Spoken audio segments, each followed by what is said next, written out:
All right, this is a 1987 Jaguar sedan saloon, as they call it in England. I bought it to get parts off of it. The main reason is the rear end, and we'll go around it and I'll show you why. But it's got an inline six. I also bought it. I thought at the time they still ran carburetors on them, but this car was fuel injected. So the car had sit a long time. It had rotted out, everything on it. You could stick your fingers through the cowl.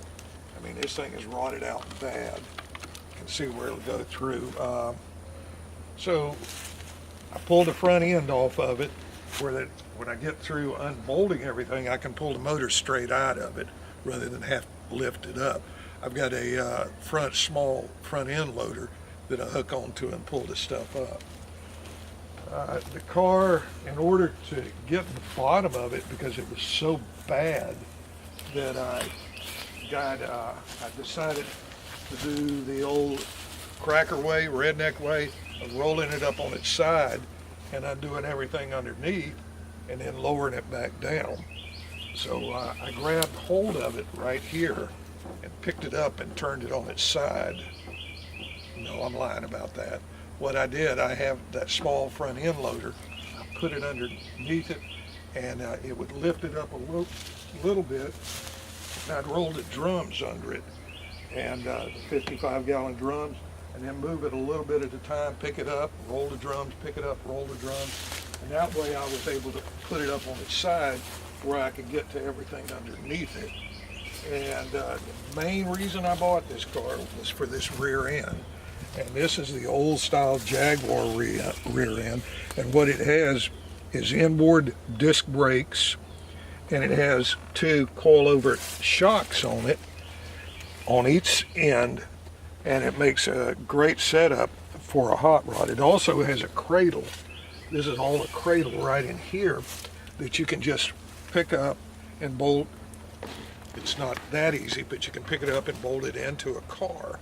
You have to build the mounting brackets and all that. Jaguar made a great rear end. I've used some other Jaguar rear ends in cars, and it's not quite like this. The drive shaft, when I use one of the rear ends, their drive shaft is a two-piece drive shaft, and I used the back half, and I cut it and extended or shortened it either way. So it makes it real easy, and you can see how rotted out this thing was. You can push through the floor here, and this is the driver's footwell, and it's completely gone. And this particular car had an automatic in it, and I think it's a Borg-Warner design. I'm not positive. So I'm going to be pulling this thing apart. I'll cut the whole front end off, and that way I can get to the engine, and then I'll roll it back down, pull the engine out. So it's not a big deal. Then I'll get a junk man to come over and he'll haul it off. I have another Jaguar rear end. Like I say, that's the one that I wanted, was right there. And that thing is mounted in there. It works great. So we'll walk over here and I'll show you the other Jaguar rear end. But there was nothing to salvage on this car. The motor's probably no good. The transmission may be good, but the motor is seized and it's probably no good.